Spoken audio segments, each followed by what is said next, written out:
Right now, there is a kid finishing parents' evening in a heated discussion with his mother, saying, why does he have to study subjects he will never ever use in his life?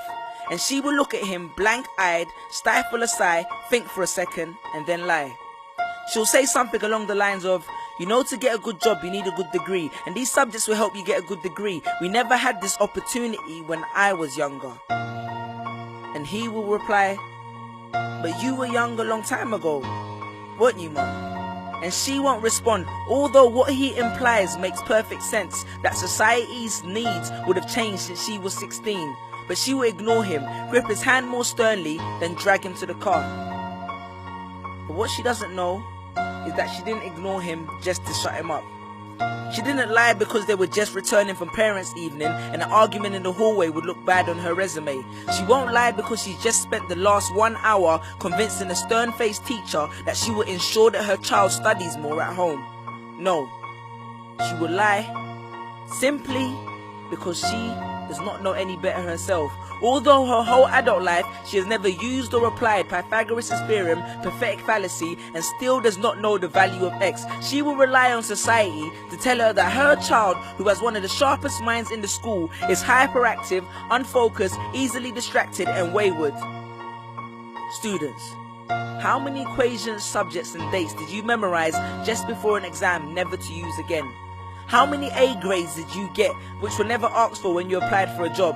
How many times have you remembered something 5 minutes just after the teacher said stop writing, only to receive your results 1 month later to realize that you were only 1 mark short of the top grade? Does that mean remembering 5 minutes earlier would have made you more qualified for a particular job? Well, on the application form it would have. We all have different abilities, thought processes, experiences and genes. So why is a class full of individuals tested by the same means? So does that mean Sherelle thinks she's dumb because she couldn't do a couple of sums? And if this issue is not addressed properly, it then becomes a self-fulfilling prophecy. Then every school has the audacity to have a policy on equality. The irony. Exams are society's methods of telling you what you're worth. But you can't let society tell you what you are, because it's the same society that tells you that abortion is wrong but then looks down on teenage parents. The same society that sells products to promote natural hair, looks and smooth complexion, with the model on the box half photoshopped and has fake lashes and hair extensions, with pastors that preach charity but own private jets, imams that preach against greed but are all fat, parents that say they want educated kids but constantly marvel at how rich Richard Branson is, governments that preach peace but endorse wars, that say they believe so much in the importance of higher education and further learning, then why increase tuition fees every single year? I believe Miss Jefferson when she took me into the office and said that my exams would be imperative to my success, because we was taught to always follow when Miss Jefferson led. But then I took Jefferson out of the equation and learned to think for myself. I realized we was taught to always follow when Miss led. The irony. Test us with tests, but the finals are never final, because they never prepare us for the biggest test, which is survival.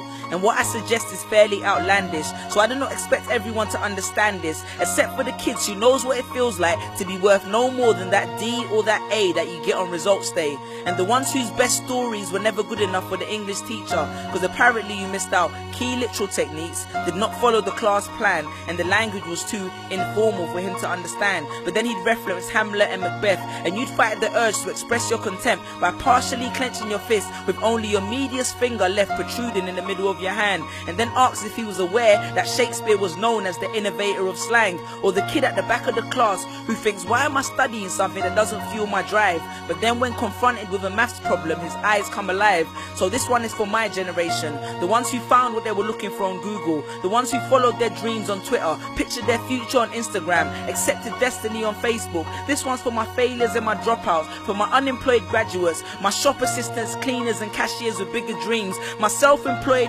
entrepreneurs, my world changers and my dream chasers, because the purpose of why I hate school but love education was not to initiate a worldwide debate, but to let them know that whether 72 or 88, 44 or 68, we will not let exam results decide our fate.